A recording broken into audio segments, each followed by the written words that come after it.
Le guide des égarés de Maïmonide, première partie, chapitre 54.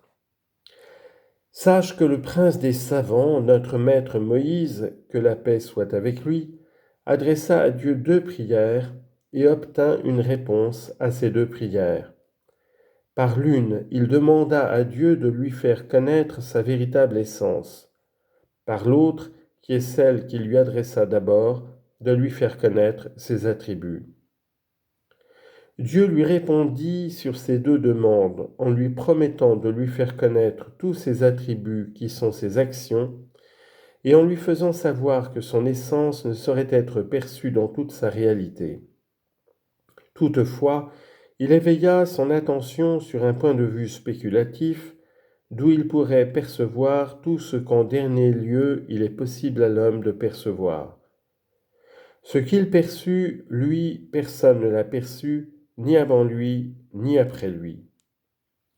Quant à sa demande de connaître les attributs de Dieu, elle est contenue dans ces mots « Fais-moi donc connaître tes voies, afin que je te connaisse ». Exode, chapitre 33, verset 13.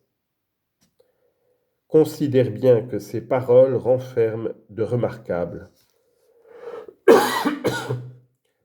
Considère bien ce que ces paroles renferment de remarquable. Les mots « Fais-moi donc connaître tes voies, afin que je te connaisse » indiquent que l'on connaît Dieu au moyen de ses attributs. Car c'est après avoir reconnu les voies, disait Moïse, qu'il le connaîtrait. Les mots « pour que je trouve grâce devant tes yeux » indiquent que celui-là seul qui connaît Dieu trouve grâce devant ses yeux, et non pas celui qui se borne à jeûner et à prier. En effet, quiconque le connaît est un objet de faveur approché de lui, et quiconque l'ignore est un objet de colère éloigné de lui, et c'est en raison de la connaissance ou de l'ignorance qu'a lieu la faveur ou la colère, le rapprochement ou l'éloignement. Mais nous sommes sortis du sujet du chapitre, je vais donc y revenir.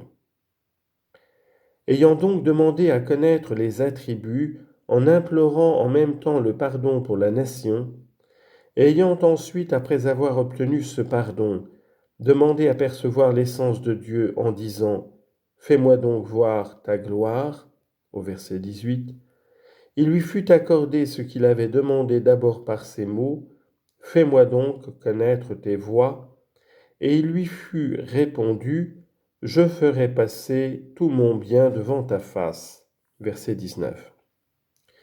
Mais sur la seconde demande, il reçut cette réponse « Tu ne pourras pas voir ma face » verset 20. Quant au mot « tout mon bien », il renferme une allusion à la présentation devant Moïse de tous les êtres au sujet desquels il a été dit « Et Dieu vit tout ce qu'il avait fait, et c'était très bon ». Genèse chapitre 1 verset 31. Par leur présentation devant lui, je veux dire que selon la promesse divine, ils devaient comprendre leur nature, leur liaison les uns avec les autres, et savoir Dieu et savoir comment Dieu les gouverne dans leur ensemble et dans leurs détails.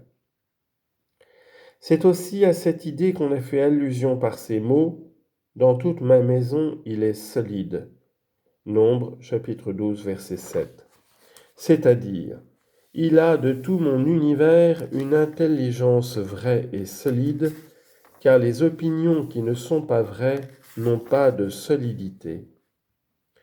Il s'agit donc ici de la perception des actions de Dieu, qui sont ses attributs, au moyen desquels on le connaît. Et la preuve que les actions de Dieu étaient la chose dont la perception lui fut promise, c'est qu'on ne lui fit connaître que de simples attributs d'action, tels que clément, miséricordieux, indulgent, etc. Exode chapitre 34, versets 6 et 7.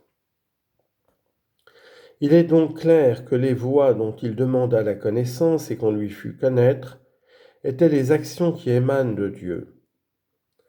Les docteurs les appellent middot et parlent de 13 middot de Dieu. Ce mot dans leur usage s'applique aux qualités morales.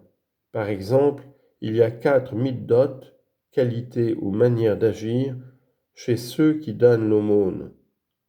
Il y a 4 middot chez ceux qui fréquentent l'école, et encore fréquemment.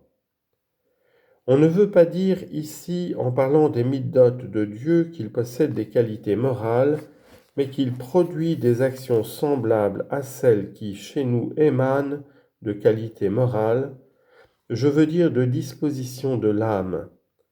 Non pas que Dieu ait de ces dispositions de l'âme.